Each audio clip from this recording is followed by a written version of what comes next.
Então, iniciando aí oficialmente a nossa aula número 12, não é isso? É, aula número 12. Hoje é quarta-feira, 21 de julho de 2021. O ano correndo aí, né, apressado. E aí a gente vai começar a investigar o nosso modelo, tá? Que vai ser o nosso projeto final de curso, certo? Desculpa, Renato. Tudo certo aí? Tudo certo. Não, na frente que disparou o alarme da oficina do rapaz aqui, da Ah, usinagem. tudo bem. Então é isso, né? Aí se você quiser fazer essa prova, é, depois você me fala que eu vejo se dá para fazer por aquilo e passo um preço mais bacana.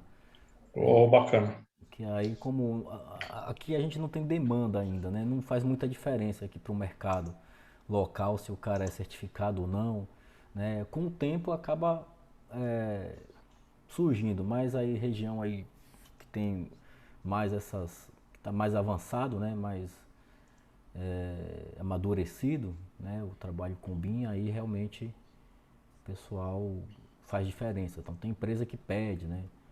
Às vezes licitação pede porque conta um pontinho a mais e por aí vai, tá? Certinho, obrigado. Então vamos começar. Então, turma, esse vai ser o projeto que a gente vai reproduzir, certo? Essa edificação, né? O Paulo desenvolveu no Revit. E aí a gente vai, todo mundo reconstruir ele, agora, né, pensando aí nos conceitos e no fluxo de trabalho voltado para a BIM, tá? Então, eu vou colocar esse cara aqui em outra janela, para eu poder consultar aqui do lado. Quando for necessário, eu mostro para vocês.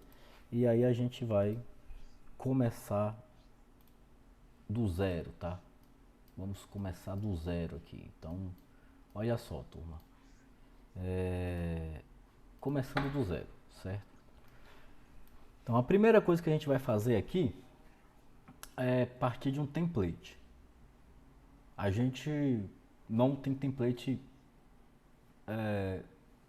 padronizado, né? Então, eu recomendo sempre você utilizar aquele template de arquitetura da Autodesk. E aí a gente vai modificando ele, né? A gente já viu como é que o template funciona, né? Basta você começar a criar as configurações necessárias para a sua, né, pra sua finalidade. E aí vai salvando. Então eu digo assim, você nunca vai terminar de construir um template, né? No começo você vai gastar muito tempo configurando ele e colocando mais informações, e à medida que você vai avançando, você vai, né, diminuindo mais essas situações, mas vai fazer sempre, né?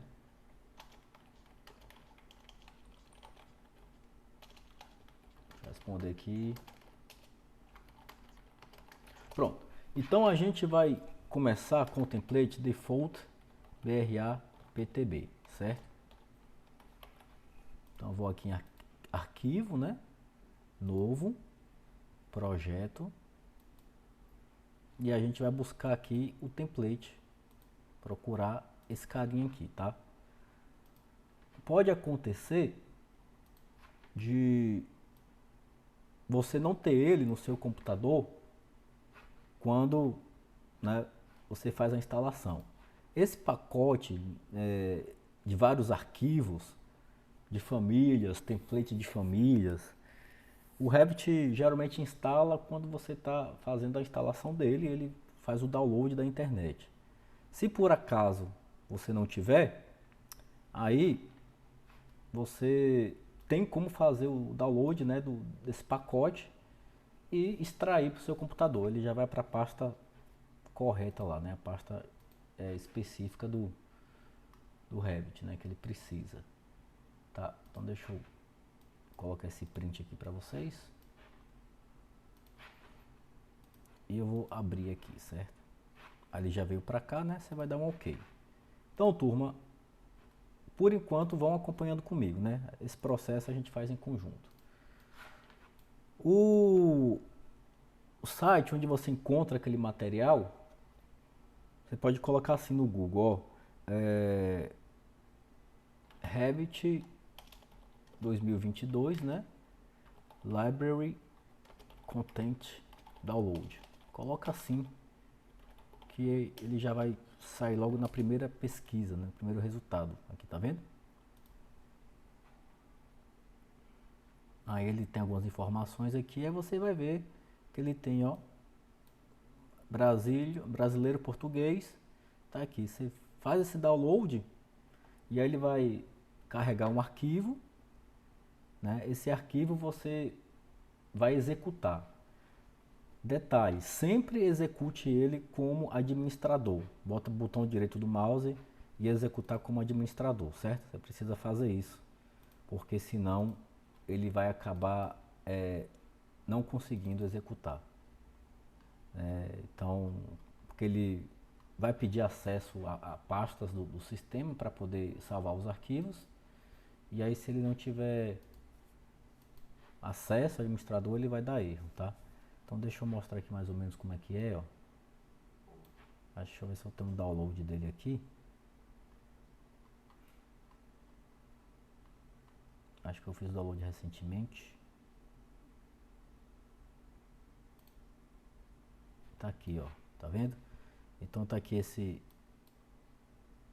tem esse arquivo, esse aqui é uma atualização. Esse aqui é template de família, né? Cadê os outros? Não estou encontrando os outros aqui não. Então é esse aqui, ó. Você vai executar assim, ó, botão direito do mouse, executar como administrador, tá? Se você executar clicando 2 vezes, ele vai até pedir, mas ele vai acabar dando um errinho. Aí abre essa janela, você vai extrair, certo? Eu não vou extrair aqui porque no meu caso já Isso aí só para quem não tem lá naquela pastinha, né, Renato? isso. Para quem não Ok. tem aquela pastinha, ou então quando a gente for buscar as famílias, né, que já tem no Revit, você não encontrar alguma família específica. Ok. Pronto. Aí a primeira coisa que a gente faz quando abre o template aqui é configurar, né, as opções e configurar unidades de trabalho, tá? As opções, muitas vezes, do jeito que já está aqui configurado, atende você, né? Então essas opções ficam lá em arquivo, opções, e aqui tem algumas coisas, né, que vou chamar atenção, mas não vou passar tudo aqui, ó. Isso aqui eu acho importante, tá vendo? O lembrete, né, para você salvar a cada tempo. Então eu boto sempre 15 minutos. E o que é que ele vai fazer? Cada 15 minutos ele vai dar um aviso pedindo para você salvar. Ele não salva automaticamente, viu, turma? Como AutoCAD. Ele vai lhe pedir o aviso. E é muito comum esse aviso aparecer no meio de um processo que você está fazendo, e aí você vai e cancela sem querer ou porque está concentrado em outra coisa, ele não salva. Então eu recomendo, porque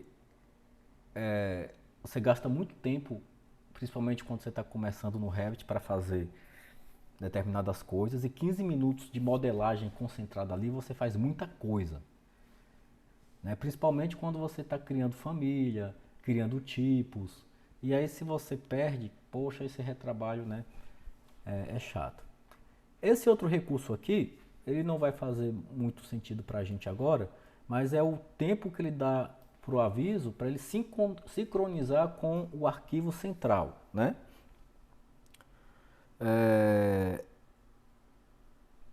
E aí até o português dele aí tá meio maluco, né? Sincronizar com o intervalo do lembrete central. O pessoal traduz os arquivos literalmente e acaba fazendo esse negócio sem nexo, tá? Então o que é isso? Então o Revit, ele permite que você trabalhe em colaboração. Ou seja, você pode ter mais de uma pessoa trabalhando no mesmo arquivo ao mesmo tempo.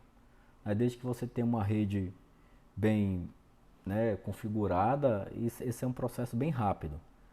Então, tem escritórios que estão com projetos grandes e aí às vezes compartilha com 2, 3, 4 pessoas, né? E aí, nesse processo, o Revit gera um arquivo central e os outros 4 arquivos são arquivos espelho, né? E aí a pessoa tem que estar a cada momento sincronizando para buscar atualização. E é um recurso muito massa, sabe, turma? Então, a gente pode tentar fazer, não está dentro da ementa, mas se a gente tiver dúvida, se tiver tempo e for uma coisa assim, que vocês tiverem muita curiosidade, a gente pode tentar fazer uma simulação com um arquivo só com nós aqui da aula. Cada um aí na sua casa, a gente pode fazer isso, né? Só que nesse caso o modelo central vai ficar na nuvem e dá para você fazer isso sim, certo? Bom, e aqui tem, né, outras informações que na verdade são configurações aí de sistema, tá? Eu não vou aprofundar nessas situações aqui agora, para a gente não encher a cabeça aí com muita coisa desnecessária. Então, quando vocês estiverem mais avançados, aí vocês, né, vão automaticamente saber sobre isso aí. Na interface do usuário, a gente já viu aqui que tem um atalho de teclado, né? Aqui você tem algumas opções, o que é que ele vai fazer quando você dá 2 cliques em determinados elementos, tá? Então, isso aí atende.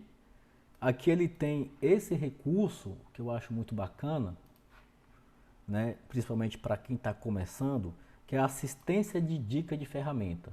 Então, toda vez que você deixa seu mouse parado sobre uma ferramenta, o Revit vai abrir uma pequena explicação sobre aquilo, né? E aí você tem a opção nenhum, mínimo, normal e alto. O que é que muda isso aqui? A velocidade com que essa dica aparece. Então, por exemplo, ó, se eu colocar em alto, vou colocar aqui em alto, ó, dá um OK. Então, quando eu passo o mouse, ó, ele nem dá um tempinho, ele já vai aparecendo aqui, certo? Alguns recursos. Isso é bacana também, que ele também dá essa explicação para cada propriedade aqui da janela de propriedades. Então, quando você está começando ali, ou então quer aprender um conceito, eu recomendo bastante. Isso aqui ajuda muito, turma, sabe? Né? Você compreender.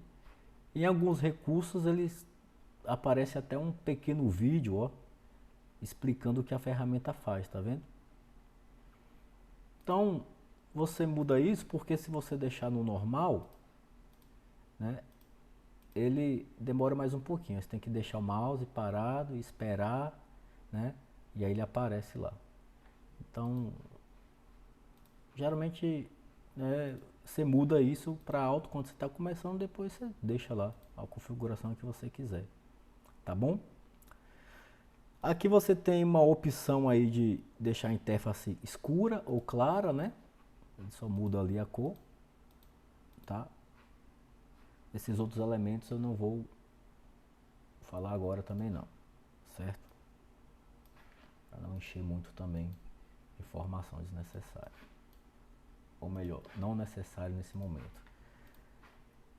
E aí, aqui em gráficos, turma, você, né, vai ter algumas configurações que a gente já viu com cores aqui, tá? Isso aqui configura o tamanho, né, e o plano de fundo da cota temporária. Lembra aquela cotinha de azul que aparece quando você seleciona um elemento? Então, se for muito pequenininho, você pode mudar o tamanho, né, do texto.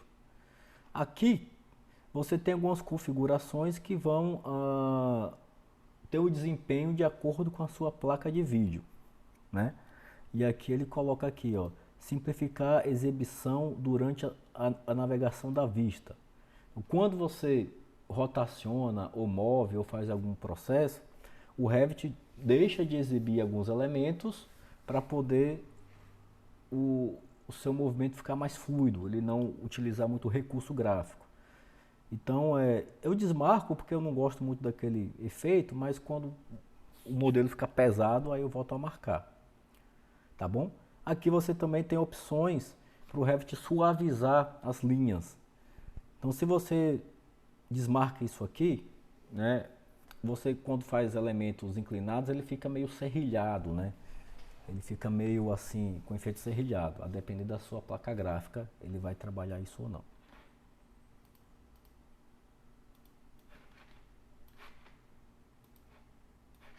Tá bom? E por enquanto é só, tá? Não vou mexer mais nessas outras coisas não, porque nesse momento não nos interessa. Então vamos lá, configurando as unidades. Turma, essa configuração ela se aplica ao arquivo de trabalho, né? Ou ao seu template. Não é ao Revit. Então cada arquivo que você abrir pode ter configurações de unidades diferentes. Então, por padrão, esse template aqui está configurado para trabalhar com unidades lineares em milímetros, né? E aí você pode modificar. A gente vai encontrar esse recurso na aba Gerenciar, certo? E aí você vai ter aqui um botãozinho chamado Unidades do Projeto, certo? Aí você clica, ele vai aparecer essa janelinha. Quem quiser ir para o atalho dele é UN, de Units, botar unidades do projeto, né? Tá aqui. E essa janelinha a gente vai ter algumas configurações. Primeira coisa, ele pergunta para você qual disciplina você quer configurar. Observe que aqui ele está marcado comum, né? O que seria comum? São as unidades que são comuns a todas as disciplinas.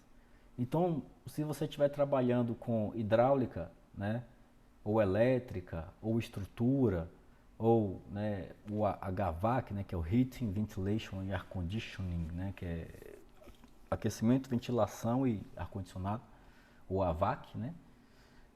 Você também vai ter em qualquer dessas disciplinas essas mesmas unidades.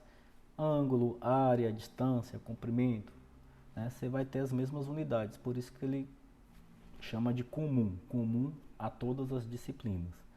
Se eu mudar aqui, por exemplo, para elétrica, olha só, né, as unidades que você tem, ó, volt ampere, milímetro, temperatura de cor em Kelvin, né?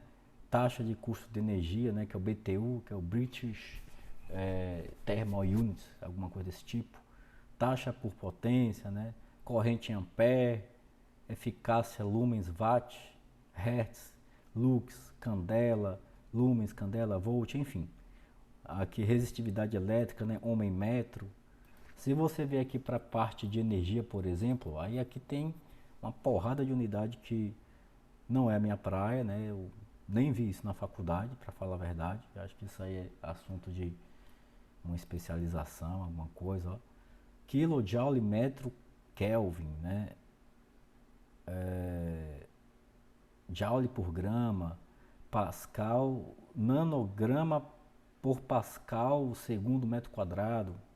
Cara, não é minha área, então não conheço. Se for para estrutural, aí aqui a gente já, né, tá mais familiarizado. MPA, e por aí você pode mudar, tá vendo?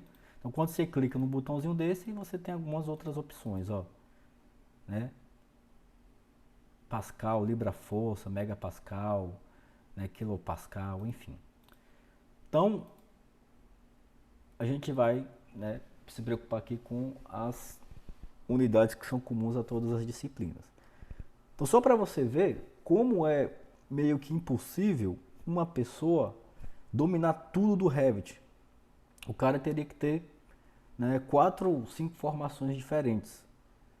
Porque o Revit ele é um modelador muito poderoso para toda disciplina. Então chega um momento que tem a especialidade, né? O cara ele começa a dominar a sua especialidade e ele acaba não tendo como conhecer tudo, tá? Então, até dentro da estrutura tem um pessoal que vai só para pré-moldado, outro só para estrutura metálica, outro só para, enfim, né, estrutura de madeira. E aí ele vai usar o software para sua finalidade, certo? Então, né, você vê que é isso aí. E aí, cada unidade dessa pode ser configurada, né, sua forma de representar. Esse elemento aqui cinza do lado é um botão, né? Então cada elemento desse é um botão.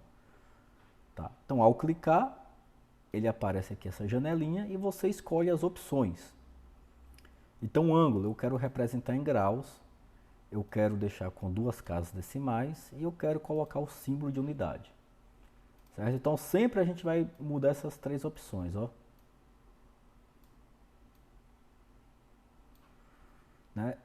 E ativar essa aqui, usar agrupamento de dígito. O que é agrupamento de dígito? É a forma como o Revit vai organizar, né, os algarismos e ele, né, é configurado aqui nesse item, certo? Então, cada país, né, depender, ele utiliza elementos diferentes para separar os números. No Brasil, a gente utiliza ponto para milhares e vírgula para decimais. Então, você vê que aqui ele está diferente, né? Então, vou concluir aqui, ó, e vou mudar aqui para a segunda opção, né, que é a nossa aqui do Brasil, ó, ponto para milhares e vírgula para decimais. Aí a gente vai mudando, ó, área, tá vendo? Está em metro quadrado, só que ele tem 0 casas decimais. Vou colocar para 2, deixar a unidade e usar agrupamento de dígitos, certo? Deixa eu jogar aí o print para vocês. E aí, turma, a missão agora é a gente fazer isso para todas as unidades, ó. Custo por área. Custo por área, ele está aqui em custo por pé quadrado. Vou botar custo por metro quadrado, 2 casas decimais, usar agrupamento de dígitos, unidade, vou botar isso aqui, ó, esse cifrão. Ele não tem um real, né? Distância, botar em metro, 2 casas decimais, agrupamento de dígitos. Comprimento, tá? E essas unidades, né, alguma dessas unidades, elas apareceram na versão 2021, com atualização, tá? Antigamente a gente não tinha distância e comprimento, só tinha comprimento, tá? Então ele separa aí, o que é, aí aqui, ó, densidade de massa, botar quilo por metro cúbico, deixa aí. Ângulo de rotação, deixa também do jeito que tá. Inclinação eu vou botar em percentual, certo? Velocidade, deixa quilômetro por hora. Tempo, pode deixar segundo também. Volume, metro cúbico. E moeda, vou deixar só o símbolo aqui do cifrão para colocar isso aí, tá? Então, vou mandar o print aqui de novo, com as unidades aí.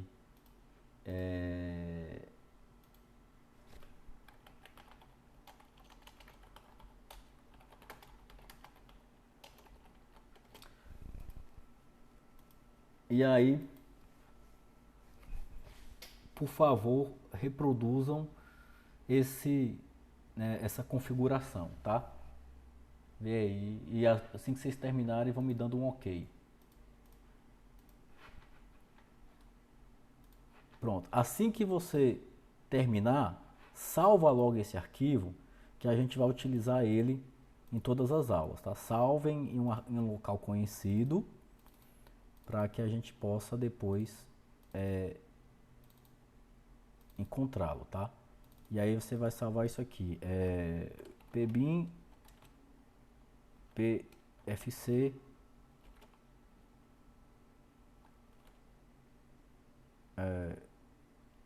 01, pronto.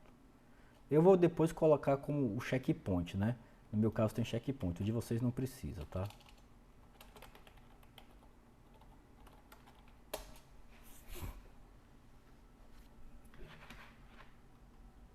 Tranquilo aí, turma?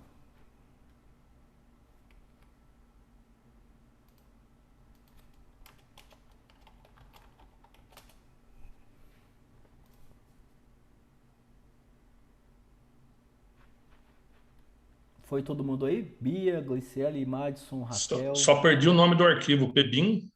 Ah, tá. Tá aqui, ó. Coloquei esse formato aqui, ó. Tá aqui em cima, ó. Pbin, PFC. Pode ser só PFC mesmo. Aí você bota seu nome, PFC Paulo, né? No meu caso vai ficar checkpoint que eu vou disponibilizando aí depois eles.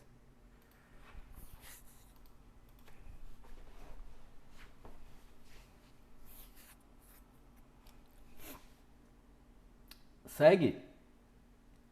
Bia, Gliciele, Madison, Raquel, Paulo.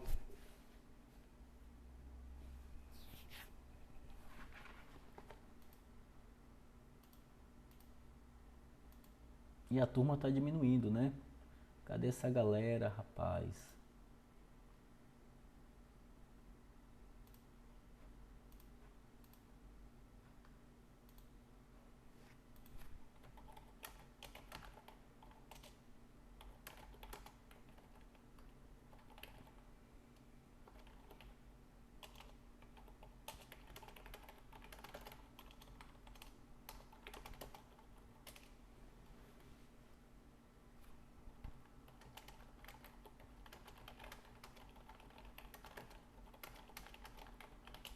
Beleza, Bia, salva aí então.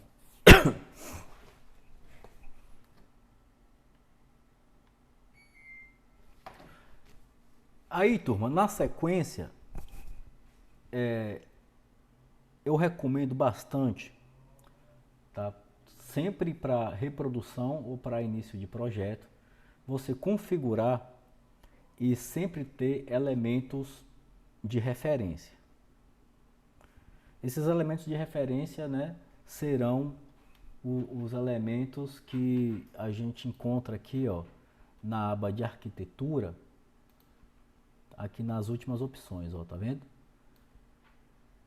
Nível, eixo, plano de trabalho, né, e, enfim. Bom, a pergunta aí conceitual para ver se vocês estão ligados, né? Por que que meu nível tá opaco aqui? Por que que ele está desligado? Por que que a ferramenta, eu não consigo usar a ferramenta nível aqui?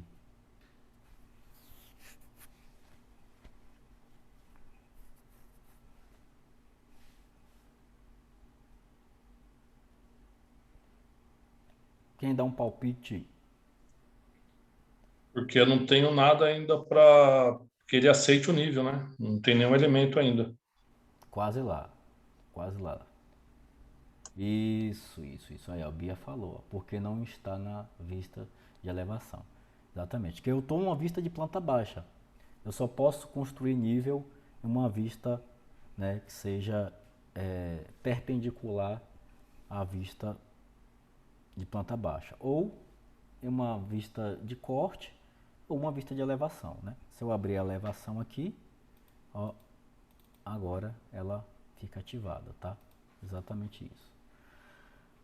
Bom, então a gente vai utilizar como referência, eu gosto sempre de colocar os eixos, né, porque eles se propagam por todo o projeto e me ajuda bastante na hora de reproduzir ou construir um projeto, tá? E depois a gente vai criar os níveis, né, que delimitam ali os principais elementos da minha edificação. Então, vamos avaliar aqui o projeto.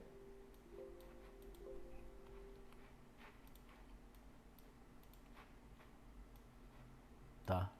E olha só. Então, a gente tem esse piso aqui, que provavelmente é o limite do terreno, né? Qualquer coisa você vai falando, viu, Paulo? Se tiver alguma interpretação errada. Que ele está com 35 por 15, 15 por 35, isso mesmo. né? E aí 15 por você... 35 e Isso. tem um desnível de 1,60 profundo. Ele está caindo, é? Isso, da rua pro fundo dá uma diferença de 1,60. Da rua pro fundo.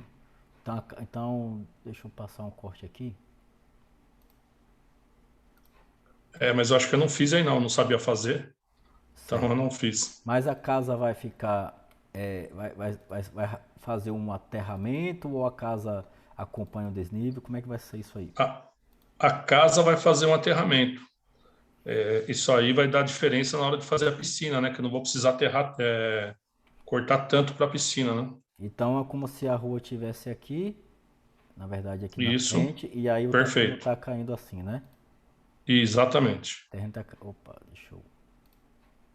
Aí o terreno tá caindo assim, né? 1,60. Exatamente. Você tem a topografia de lá, não? Nesse arquivo do AutoCAD aí que eu te passei tem. Ah, cara, ótimo. Então deixa eu abrir aqui o arquivo do AutoCAD, porque a gente já lança o terreno correto de lá.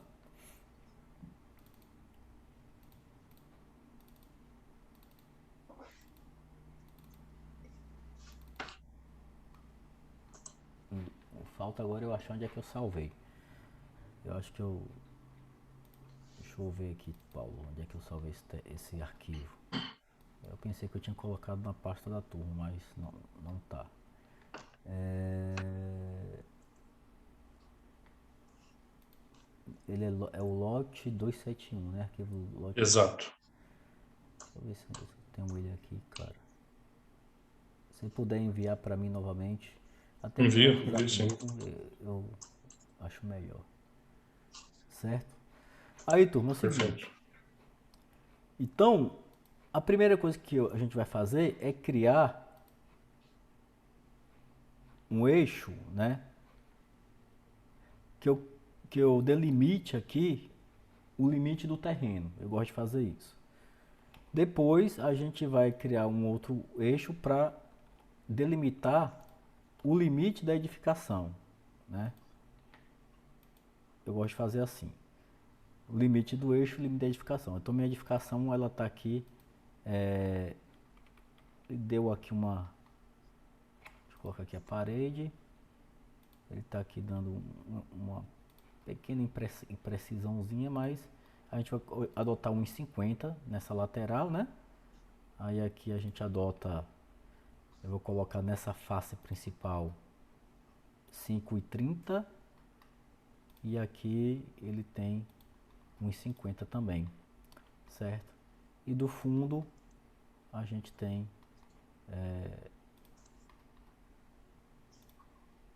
10,15, como eu tô sem o. 10,15, vai ficar 10,15. Deve ser que ele quis colocar 10 metros tirando a, a parede, tá? Então olha só. Então vamos lá criar o tipo dos nossos eixos. Ao abrir a aba arquitetura, a gente vai ter aqui uma ferramenta chamada eixo e, né, a gente já sabe que o que está de cinza é o nome da família e o que está aqui de, né, abaixo dele são os tipos. E aí esse template tem 3 tipos separados, né? O que é que muda de um tipo para o outro? Eu vou fazer cada tipo aqui, ó, vou fazer um exemplo de cada um, certo? De cada tipo, só para vocês verem a diferença.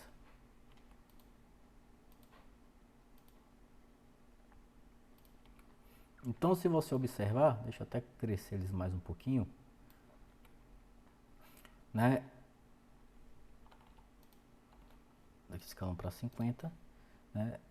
O tipo 1, né, ele tem esse padrão de linha, o tipo 2 ele já não exibe a parte aqui do meio, e o tipo 3 ele já tem uma outra linha mais sólida aqui no final, tá? Então, cada elemento desse é um tipo da família eixos, que quando a gente vai editar tipo, você percebe que você tem outros elementos aqui também para configurar, tá?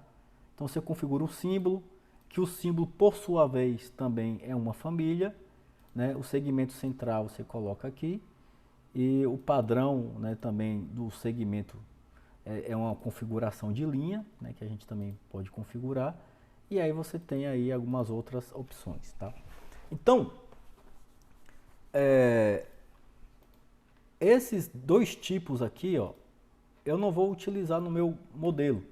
Então, eu vou começar a configurar meu template e deixar ele já do meu jeito, começando, né, por eliminar os elementos que eu não quero. Então na janela de navegador de projeto, eu vou buscar aqui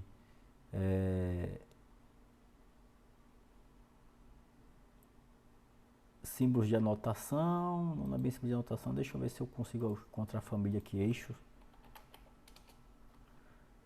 Não.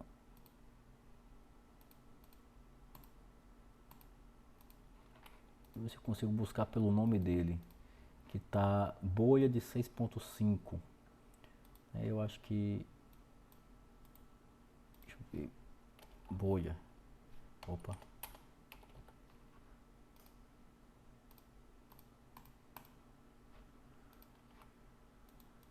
não, ele não me deu os tipos do, do eixo aqui, tá? Por quê? Porque é família de sistema, tá? Normal. Então a gente faz aqui, ó. Eu vou abrir esse boia de 6.5, editar o tipo, tá, turma? Aí a gente vai renomeá-lo. Eu vou botar aqui, ó, pbin limite do terreno, certo? E aí eu vou colocar ele na cor aqui, botar um azul. Eu vou habilitar esse comando aqui para quê? Para ele poder colocar os símbolos nas duas extremidades. Então o que eu mudei foi isso aqui, ó. Mudei o nome, tá? Eu fui primeiro em duplicar, depois mudei o nome e aí eu mudei aqui a cor e habilitei esse botãozinho aqui. O resto eu deixei igual. Aí tá aqui o...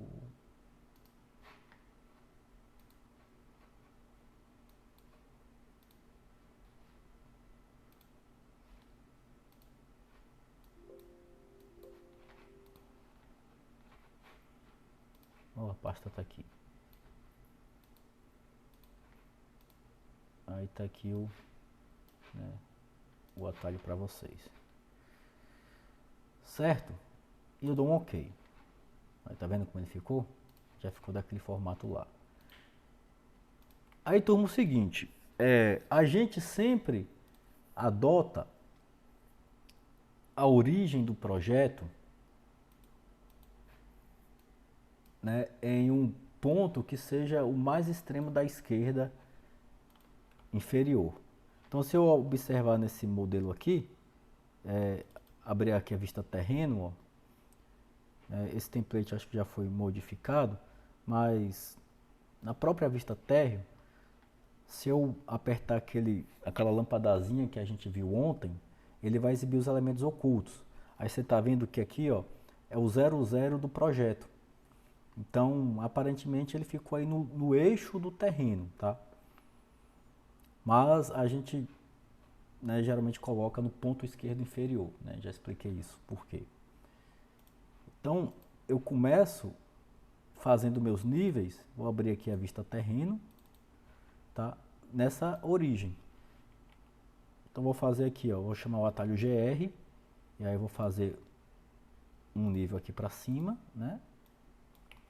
Depois eu clico nele aqui e vou descendo, ó. E esse nível eu vou mover para cá, para ele ficar aqui na origem, ó, tá vendo? Então tá aqui. Aí como ele tem 15, eu vou tirar uma cópia para o lado com 15. E como ele tem 35, eu vou tirar uma cópia para lá com 35, certo? Oh, ficou torto. Ah, não, tá certo. Tá bom? Bom, aí eu ainda com mania de perfeccionismo, eu gosto de colocar para fora dos eixos uma linha de 1,5 m para eu poder posicionar as bolhas, né? Então vou fazer com a linha de anotação, né? Vou pegar aqui essa referência, vou colocar 1,5 e eu vou usar aqui, ó, essa linha de anotação, tá? Que vai ser somente para eu posicionar as bolhas, ó, para elas ficarem aqui nesse alinhamento. Vou pegar essa bolha aqui, ó, e posicionar aqui. E pegar essa bolha aqui para posicionar aqui, tá? E depois eu posso apagar, ainda falta essa de baixo. Depois eu posso apagar essas linhas aqui, tá vendo? Aí você vai observar também que você precisa posicionar os elementos de elevação, certo? Então a gente vai fazer isso aí também, ó. Então o que é que eu vou fazer? Eu vou fazer uma linha aqui e outra linha aqui, para eu poder pegar o eixo de cada uma. Não precisa nem ser no eixo aqui, ó. Então vou pegar aqui o eixo dele, certo? E pegar aqui também o eixo dele, ó. Essas aqui agora eu posso apagar. E aí eu vou dar um offset aqui, acho que eu vou botar aqui botar um DL aqui, botar uns 3 metros. Opa. Então DL tá 3 metros aqui, ó.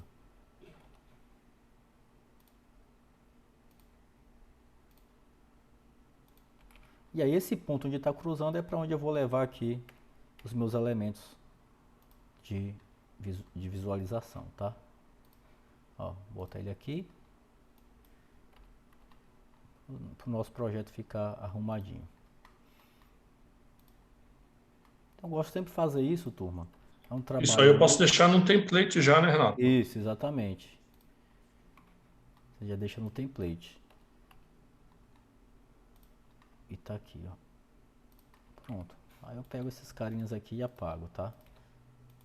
Aí agora tá o desenho todo arrumadinho. Beleza? O que é que eu faço mais agora? Dou um nome aí para poder orientar melhor as informações dos eixos, tá? Então esses eixos aqui que estão na vertical, eu vou organizar eles chamado de A e B, certo? Eu vou fazer o seguinte, ó, vou colocar aqui TA, né, e TB, para dizer que é terreno A e terreno B. Né, limite do terreno A, terreno B. Basta selecionar no eixo e ir lá nas propriedades, você muda o nome. Aí eu vou botar T1 e T2, certo? Isso aí, galera. Tranquilo? Bom, tempo aí para o exercício, 5 minutinhos dá? E vou salvar aqui como checkpoint 2.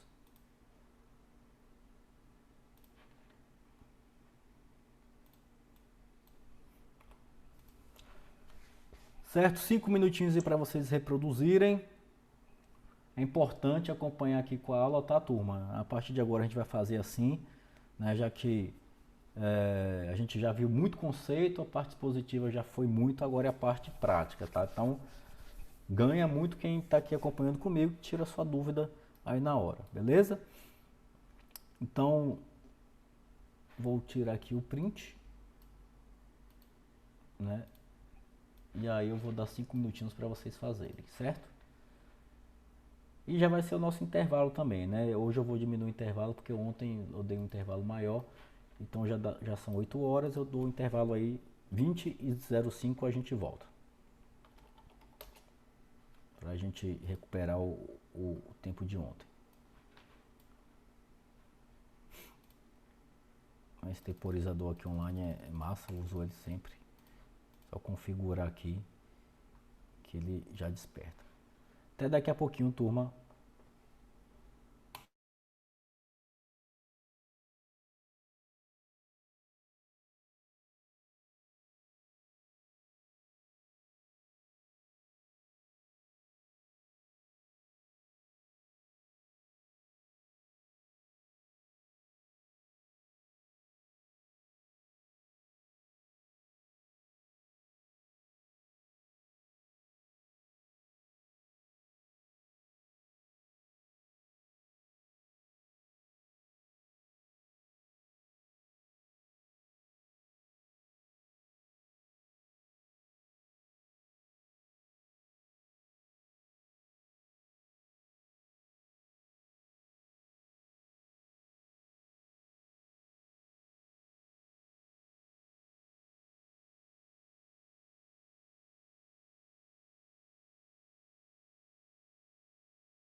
Ok, turma?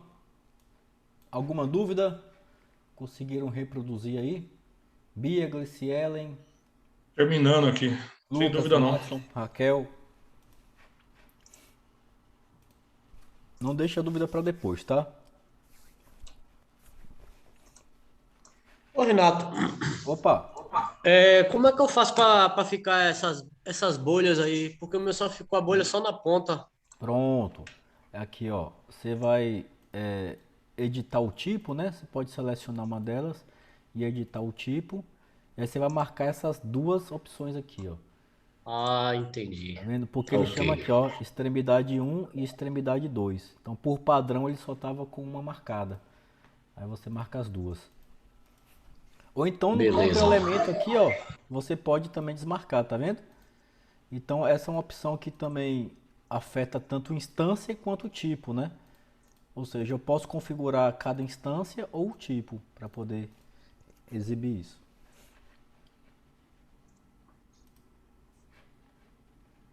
Beleza, Paulo e Madison já estão finalizando aí, né? Sim.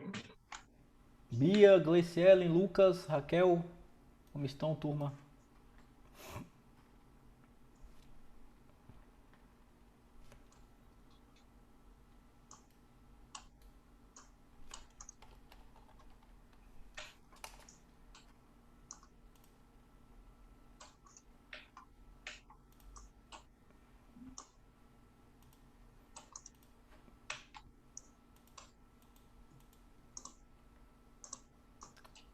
Ah, Lucas só conseguiu entrar depois. Tranquilo, Lucas, não tem problema não.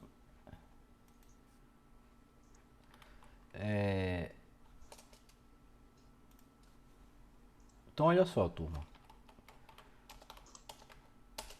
A gente, né, vai fazer os eixos também do limite do terreno.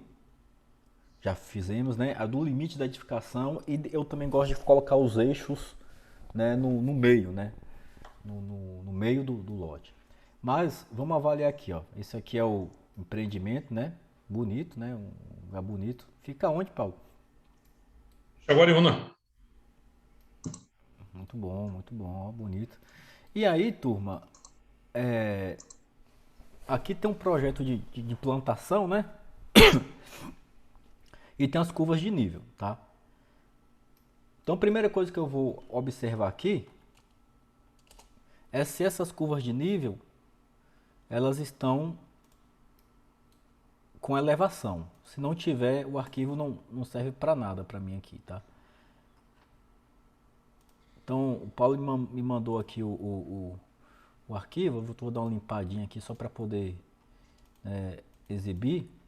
Aí aqui você já vê logo assim também, ó, que o pessoal não usou o Paper Spaces, o Model Space, tá? Então também não fizeram um bom uso aí do AutoCAD. Não fizeram um bom trabalho, né? Mas olha só, ó, pelo 3D aqui, pela vista 3D, eu já meio que percebo que as curvas estão sem elevação, tá vendo? Sim. A não ser que seja uma elevação muito sutil, tá? Então geralmente a gente faz isso. Olha aqui no 3D do AutoCAD se a curva está com elevação, ou então a gente vê a propriedade da curva aqui, né? Ó, onde é que está Você tem o Z, né? o eixo Z dele aqui, ó. Então o spline, ele é um spline, né? E aí, ó, Z0. Todos estão no Não tem. Z0, É. tá vendo? Todos estão no Z0. Então, o arquivo aqui Não serve muita coisa. não me ajuda, tá? Mas como se tratando de um lote só, né, que é esse arquivo aqui que o Paulo disponibilizou, né, o lote, deixa eu ver, qual que é o lote aqui, Paulo? O 271 que está marcado aí que tem Esse na. aqui, ó. Aí você Isso, vê é. que aqui ele já tem, né, as curvas, só que ele não me dá a cota da curva, né? Mas é no máximo 2 metros mesmo. Então, Se quiser considerar isso, ele é plano na frente, né? então eu vou botar esse aqui. Eu vou considerar zero e 1 e aqui 2. 0, 1, 2, 3, tá? Negativo. Tá. Certo? Então, turma, para fazer terreno, vamos lá.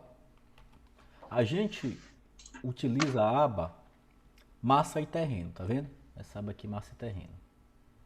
Ó, aba massa e terreno. E aí você vai criar a superfície topográfica, né? E aqui você vai ter 3 formas de criar superfície topográfica no Revit. Né? Criando superfície topográfica ou terreno, né? Então a gente vai ter a opção 1, que é colocando pontos, certo? Ou seja, você coloca manualmente o ponto e informa a elevação do ponto. Quando você, a partir de 3 pontos, né, que ele já triangula, você começa a ter uma superfície. A segunda forma é criando, né, a partir de uma importação. Então seria aqui arquivo CAD com curvas de nível. Ou, né,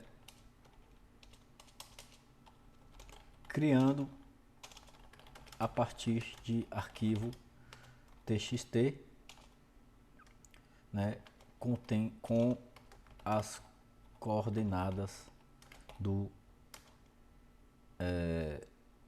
pontos, tá?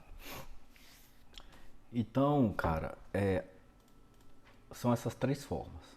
A mais usual, essa opção 2, é a melhor. E aí você, né, tem que definir isso, aí, né, voltando lá para conceito BIM, quando você for partir para os estudos preliminares, né, lembra lá dos fluxos? Deixa eu abrir de novo aqui. Olha só.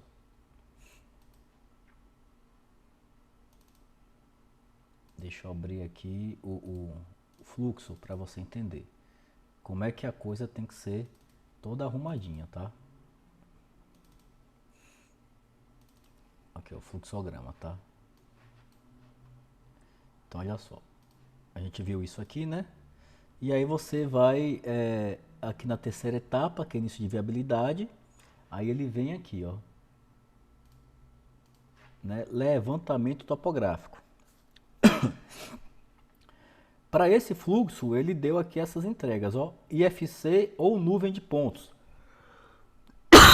que fica muito bom, né? IFC ou nuvem de pontos. Mas a gente precisa definir anteriormente, tá?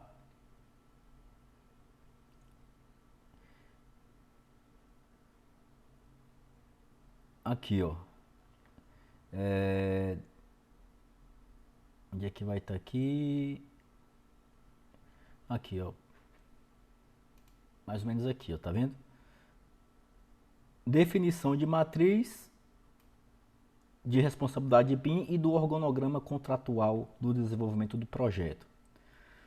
Então, o que é isso? Você definindo isso aqui, você vai ter que definir como é que vai ser, né, cada entrega. Então, você tem que ter um documento dizendo que a sua topografia deve ser entregue em tal formato, com tal forma, com a curva de nível, se for em DWG, em elevação, né? Tudo tem que ser bem amarradinho, sabe, turma? Você já leu o manual do proprietário de um carro? É um livro, né? Então, você vê que ali está tudo definido. A gente não pode deixar solto, já que a gente, né, o coordenador BIM, ele trabalha ali como ao lado do contratante, ele tem que definir tudo, porque você evita retrabalho e evita perder dinheiro. Nesse caso aqui, ó, por exemplo, o arquivo ele não está pronto, né, para poder a gente trazer para o fluxo de trabalho BIM. Ele não tem nem as cotas, né? Pode ser que ele tenha em um outro arquivo, né? Mas ele, deixa eu ver aqui se eu acho. Até que tem aqui, ó. Não, aqui é, deixa eu ver, lei ISO. Não tem, cara. Pelo menos eu não estou encontrando. certo? Ó, vou botar aqui layoff. Não tem nenhum valor assim, geralmente fica na própria linha, né? O valor da cota da linha, tá? E aí ele tem aqui, né, alguns pontos, mas enfim, não dá, tá? E aí a gente vai ter que ter um trabalho para poder deixar o arquivo pronto para a gente poder utilizar no nosso modelo. Deixa eu mandar esse aqui para vocês. Mas é bom, isso é ótimo acontecer porque não fica aquele trabalho engessado, né? E a gente entende uma demanda real.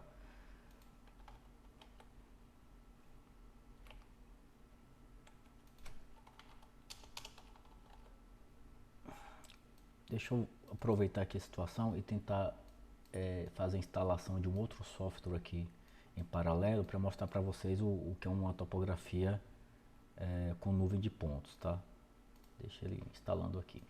Então, turma, o ideal seria que a gente tivesse um arquivo nesse formato aqui, tá? Deixa eu... Vou limpar a tela, né? Eu vou abrir aqui um outro arquivo que já foi preparado, né? E aí eu peço pro cara que está trabalhando lá com a topografia para me entregar o arquivo daquele formato. Ó, bicho, eu preciso da curva de nível com elevação, sem muito detalhe. E aí aí facilita para no momento que eu for levar para o Revit eu não ter muito trabalho.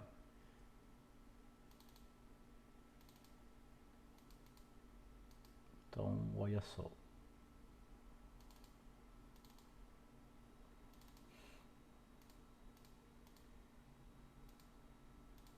Então, aqui, o ideal é que o arquivo seja assim, ó. Tá vendo? Só curva de nível, né?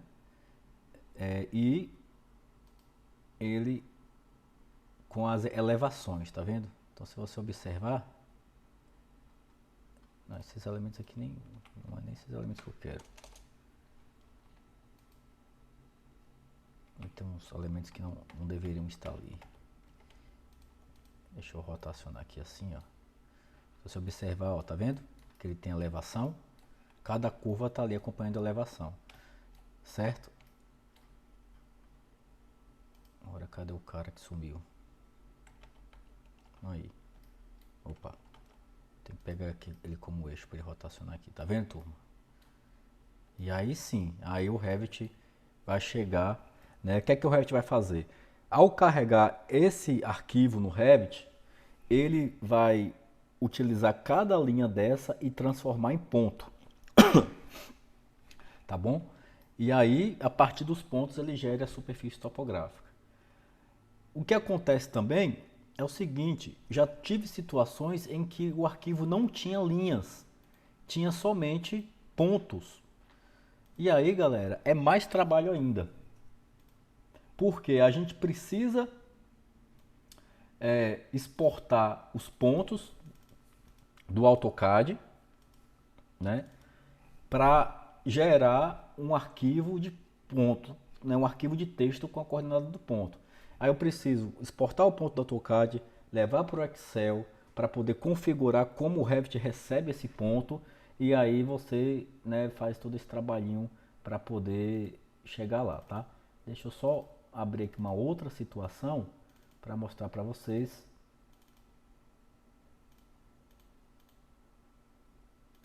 como acontece, ó. Então esse aqui é um outro arquivo, né, que também serve de topografia, só que ele não tem curva, ele só tem ponto, tá vendo? Ele só tem ponto aqui, ó. E aí dá mais trabalho ainda, né? Porque eu tenho que pegar esses arquivos e gerar ponto. Ó. Acho que através da tabela table, ó, a gente vai criar aqui, né? A gente pega essa tabela table, aí você vai informar os pontos que você quer, como você quer configurar os itens, e aí no final das contas a gente acaba precisando gerar um arquivo no formato de ponto, certo? Com, né, um formato de texto com as coordenadas do ponto. Deixa eu só ver se eu encontro mais um arquivo, né? Para poder mostrar para vocês como é o formato que ele deve ficar.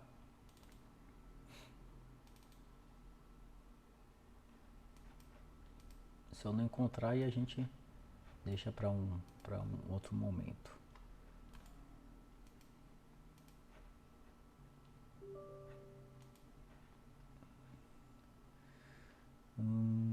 Deixa eu ver. Não, acho que não vou ter aqui não, tá? Deixa eu pesquisar aqui se eu coloquei.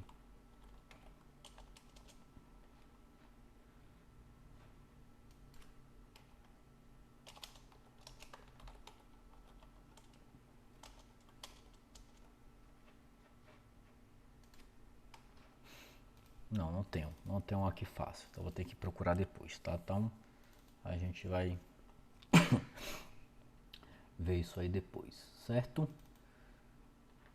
Depois a gente vê essa questão dos pontos. Beleza, turma? Então, o que é que a gente precisaria fazer? Né? Ou ter o arquivo arrumado, né? Mas como só tem 3, 4 linhas, a gente dá para fazer isso aí manualmente, né? Então, dá arrisco em fazer isso manualmente. A gente coloca a elevação manualmente e leva lá pro modelo. Tá bom? Então, olha o que é que eu vou fazer. Ó. Então, a gente precisa tratar o arquivo, né? Eu vou tratar o arquivo, tá? Então, primeira coisa, turma, eu vou pegar esse arquivo aqui, ó, e salvar ele como topografia, certo? Vou botar aqui topografia. Ok.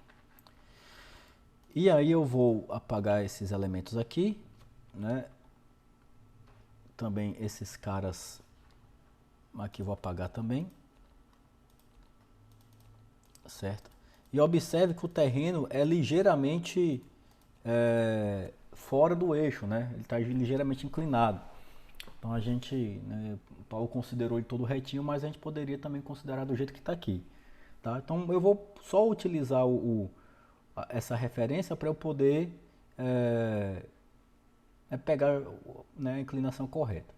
Aí, deixa eu ver se está tudo certinho aqui, tá ótimo. Deixa eu ver se tem alguma coisa escondida. Aparentemente não. Então, o que é que a gente vai fazer, ó? Eu vou pegar essa linha aqui e dar uma elevação para ela. Ela tá na cota 0, deixa na cota 0. Esse de cá, né, vou botar no 0 também, já que tá na rua, né? Aí esse de cá eu vou colocar na cota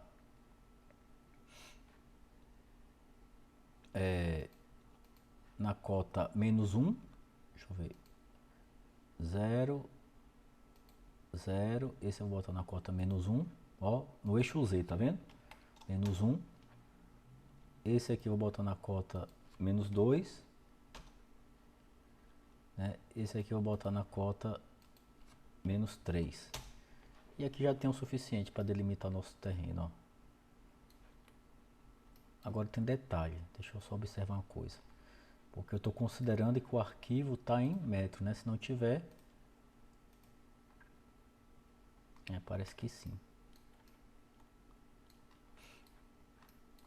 Então esse cara aqui eu vou botar na cota -4. E esse aqui na cota... Tá em metro, Renato. -5. Opa. Tá em metro, né? -5. E esse daqui na cota -6. Então, não sei se tá dando pra ver muito, mas, cara, ainda teve um problema aqui, porque isso é um spline. Então, pera aí, vou ter que voltar tudo aqui, galera. Porque como é spline, ele tá pegando somente ali ele pegou somente a ponta do spline, não o elemento todo. Então, vamos lá de novo. Ele tá pegando aqui os pontos do spline, né? Então deixa eu fazer um negócio. Deixa eu ver se eu consigo transformar ele em polyline.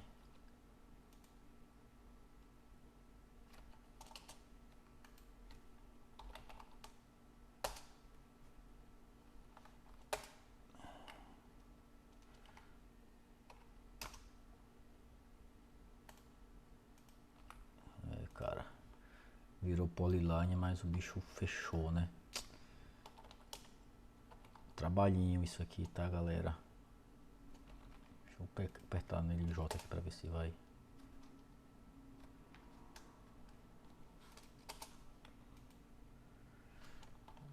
Ó, vou ter que fazer um p-edit aqui, certo? E virou polyline, ótimo, tá vendo? Então o comando que eu usei foi o seguinte, né? Eu usei o comando, ó, peguei a linha, né? Botei o p-edit nele, certo? Ele vai virar um elemento só, botar a precisão 1 e aí, né, ele vai transformar o polyline, o spline em polyline. Aí virou 2D polyline, tá vendo? A gente tem que fazer isso, turma. Então vocês já vão aprendendo aí uma técnica aí que, né, pode passar por isso, tá?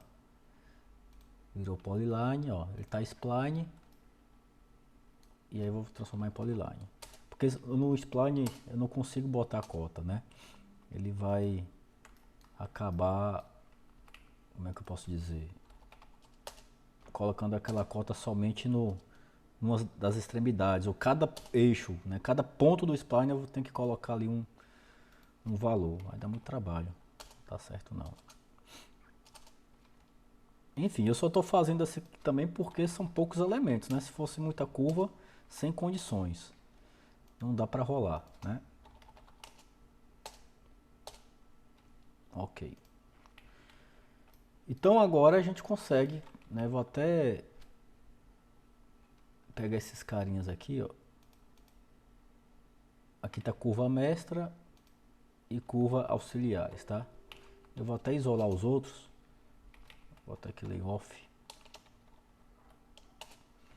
E eu vou esconder os outros aqui para ficar só com esses caras, ó. Então vamos lá. Virou aula de AutoCAD, né, turma? Esse vai ficar com 0, esse vai ficar com a elevação 0, esse com a elevação menos 1.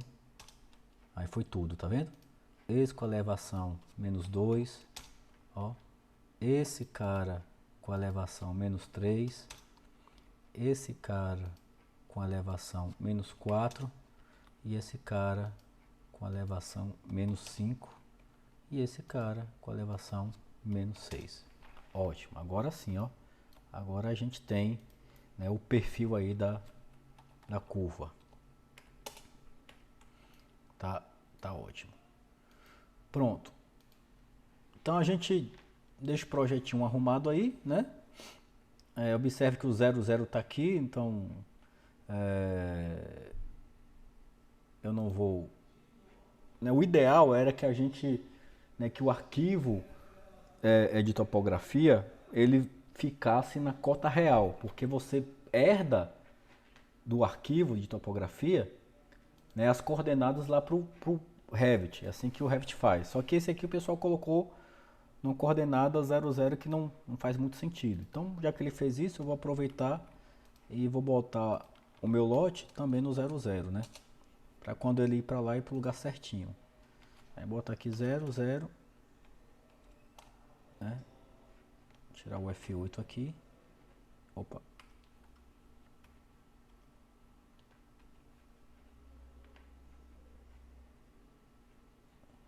que é que tá travando ele? E clicar, tá vendo? Foi pro 00. Eu vou rotacionar também aqui já para ficar certinho, ó.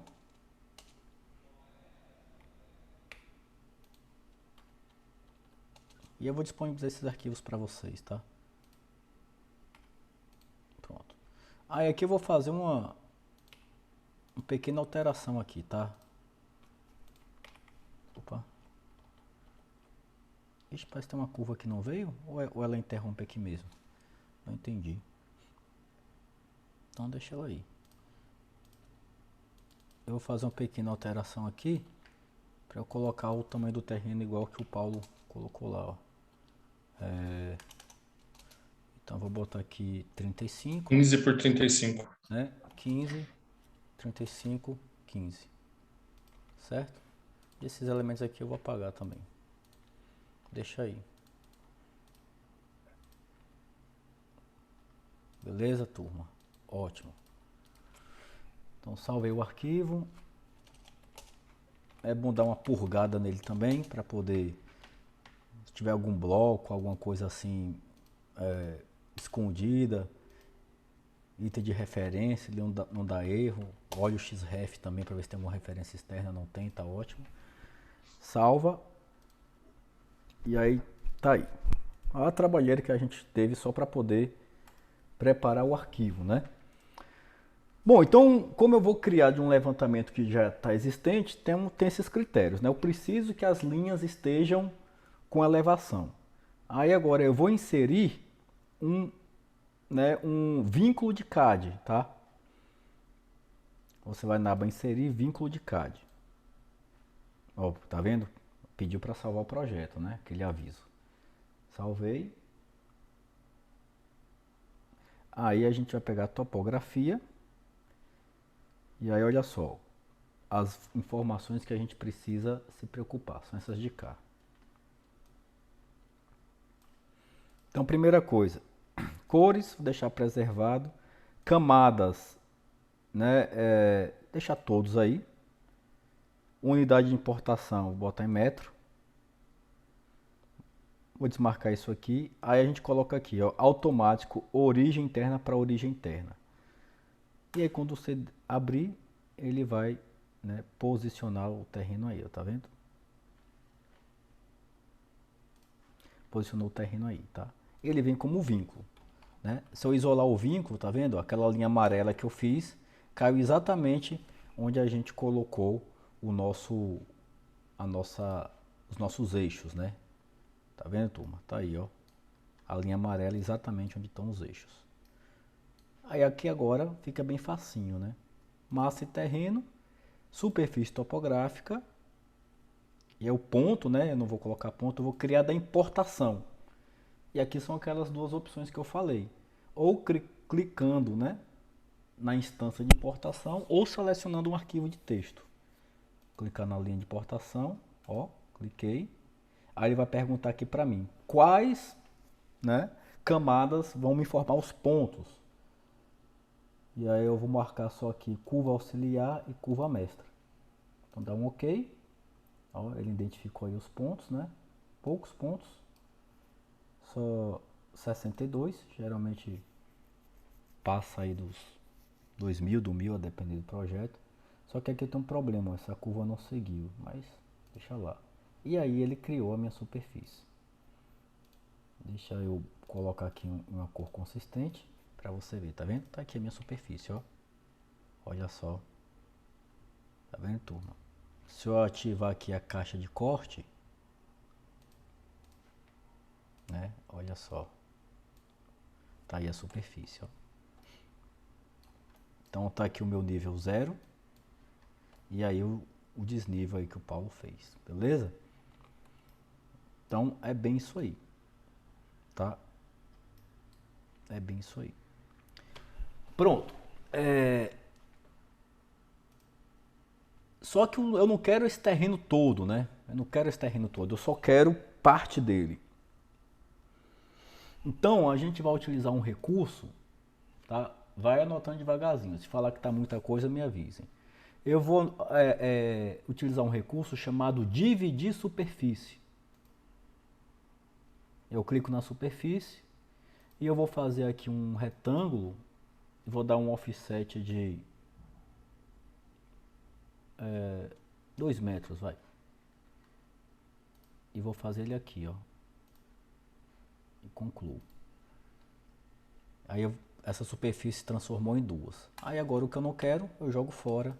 E esse elemento aqui também eu posso apagar, né? E aqui agora está o meu terreno certinho ali, tá vendo? Observe, quando o seu terreno está na vista 3D, ele aparece como uma superfície plana. Se eu quiser ver ali a profundidade dele, eu dou um BX, ó, uma caixa de corte, e eu vou e levo um pouquinho para lá, ó, que aí ele vai e entende, né, aqui o terreno, ó. Ele só dá essa profundidade quando você está com a caixa de corte ativada. Beleza, turma? Então é isso aí. Tá aí o terreno e aí a gente vai trabalhar com esse terreno realmente inclinado, né? Muita coisa, né? Eu acho que eu vou dar aqui agora um tempinho para vocês tentarem reproduzir isso e tirar suas dúvidas aí, né? Porque agora aqui foi muito processinho um atrás do outro, muito detalhezinho, tá? Mas vocês não vão precisar fazer aquilo no AutoCAD não. Eu já vou disponibilizar logo o arquivo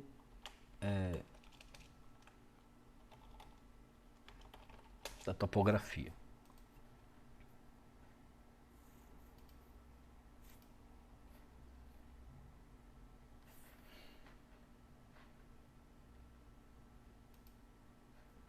Massa, isso aqui ficou bacana isso aqui porque é uma demanda real, né? Uma necessidade real.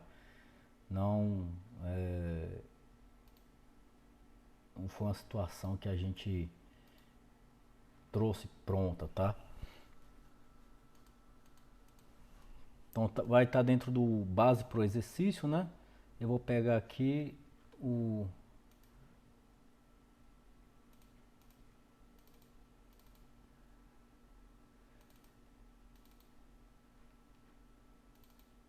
arquivo e soltar aí para vocês. Tá com o arquivo topografia, beleza? Então tentem, por favor, reproduzir isso aí. Né? Para esse aí eu vou dar 10 minutinhos, porque foi muito passo a passo. E aí depois a gente retorna, tá? Para passar aí a régua aí nessa aula de hoje. Beleza? 10 minutinhos, turma. Tirem suas dúvidas e tentem fazer, por favor. Tá no material didático? Tá em base para exercício. Acabei de postar. Eu acho que tá em material didático base para exercício. Beleza? Até daqui a pouquinho. Ok.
Turma, eu tô vendo aí os comentários de vocês. É o seguinte, é, esse tipo de arquivo, às vezes o Google Classroom não reconhece. E aí você vai fazer o seguinte, ó. Você vai lá no arquivo, né? Aí você clica com o botão direito do mouse, abrir link em nova guia, tá? Aí é que você faz o download dele, tá vendo? Aí ele dá certinho, tá? Tentem fazer desse método, que aí dá certo. Porque se você clicar direto, realmente ele vai, né, entender que uma imagem vai dar esse errinho aí. Agora deu certo desse jeito aí. Pronto, Valeu. beleza. Então vou redefinir aqui, porque vocês nem começaram ainda, né, por conta do arquivo. Então vamos lá.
Fala, turminha, tô de volta.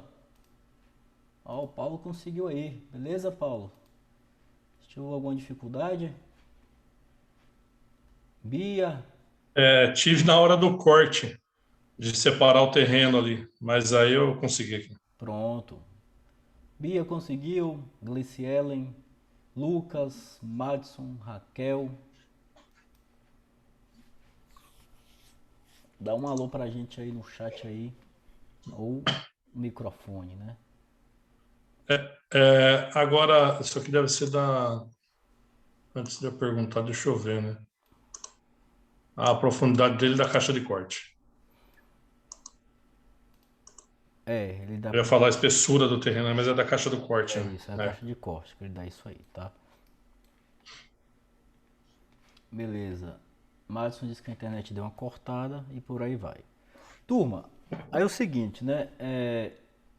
Eu não vou dar mais. O terreno ficou com inclinação, mas não tem espessura. Pronto, Bia, é isso aqui, ó. É justamente o que o Paulo estava falando, ó. Quando você está com o seu terreno na vista 3D, ele só compreende como uma superfície. Aí o que a gente fez? A gente criou uma caixa de seleção, né?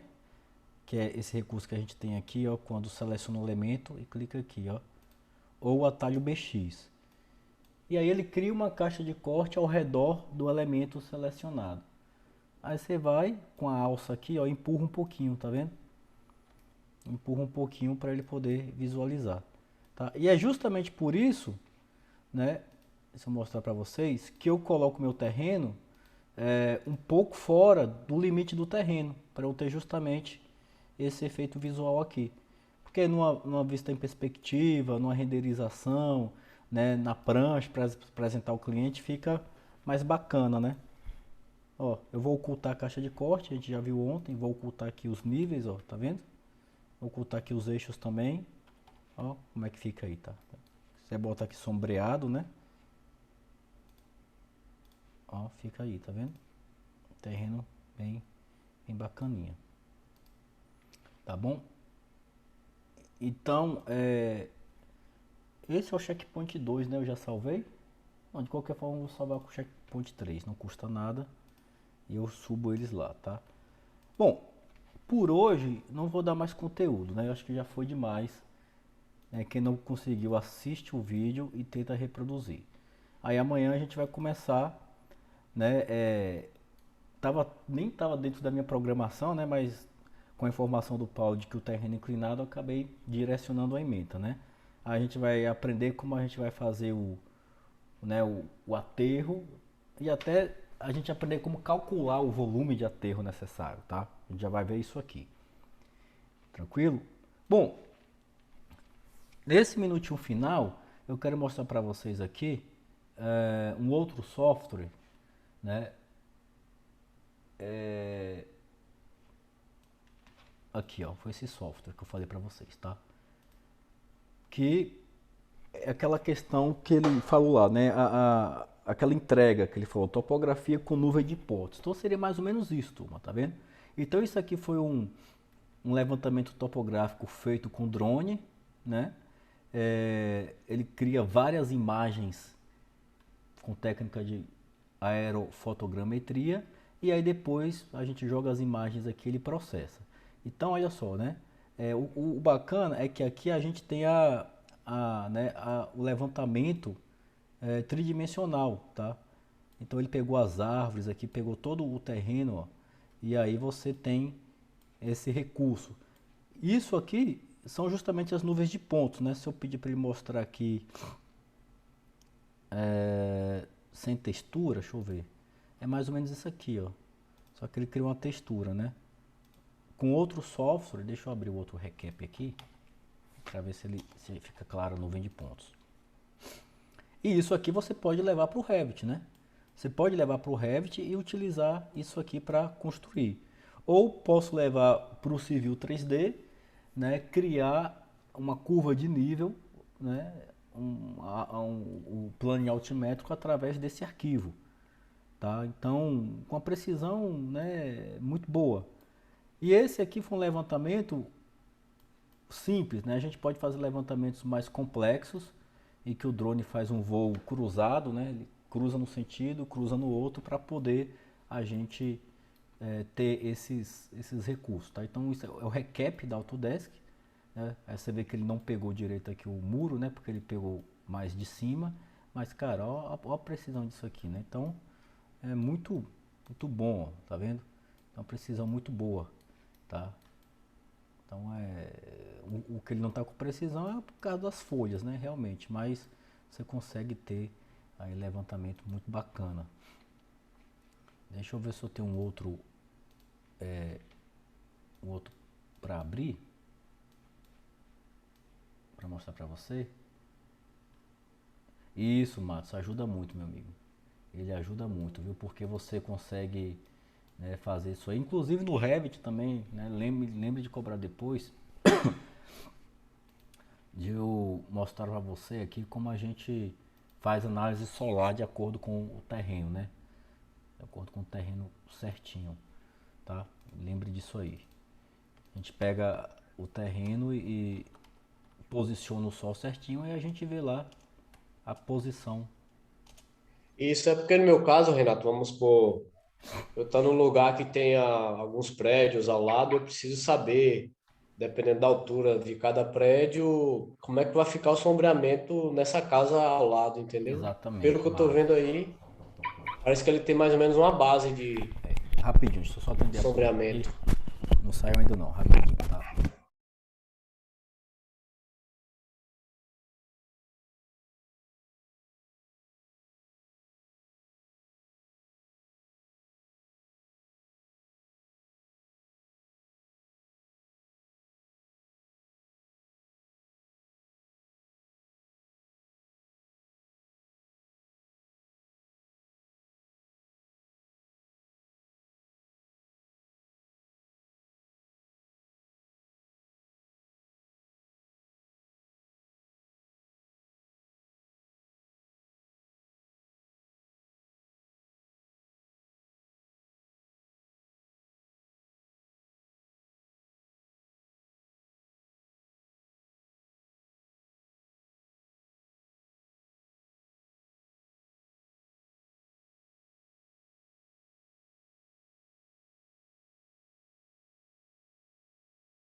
Pronto, turma, desculpa, rapidinho, eu só fui pegar o meu lanche ali, que eu vou ficar até um pouco mais tarde, né? Aí o delivery chegou agorinha. Então, olha só, esse aqui foi um levantamento bem maior, tá vendo? E aqui, né, você tem aqui cara, você consegue ver muita coisa aqui, tá vendo? A depender do drone, do tipo de voo que você faça, ó. A gente encontrou várias coisas aqui, né? E aí você consegue ter isso aí. Então, isso associado com o Revit, Matos, a gente pode fazer um estudo solar. Muitas vezes o que é que a gente faz? A gente projeta o volume das outras edificações e faz um estudo solar. Porque aqui com o drone foi um levantamento estático, né? Uma fotografia do terreno naquele momento. Mas com o Revit a gente pode fazer isso. Tem um outro software também que é o Formit, tá? Me lembre aí para eu falar sobre eles, que ele faz realmente um estudo solar, né? Ele já tem estudo solar e ele é muito bacana porque você pode delimitar a área da cidade que você quer, né? Ele cria uma superfície plana, não cria uma superfície real como essa, mas você pega ali as edificações, sobe ela e você sabe, né, a incidência solar, tá? Me lembre aí de eu falar sobre isso. Turma, obrigado aí por hoje, né? Então, sabendo que a partir de agora cada aula a gente vai avançar mais um pouquinho e aí eu vou encerrando por aqui, deixo vocês aí para dar uma descansada e retornamos amanhã aí nesse mesmo horário. tá? No mesmo local, beleza? Boa noite, Maravilha. fique com Deus e até breve. Valeu, Paulo. Amém. Valeu, Boa noite a Vitor, todos aí. Ellen, Madison, Raquel. Até amanhã.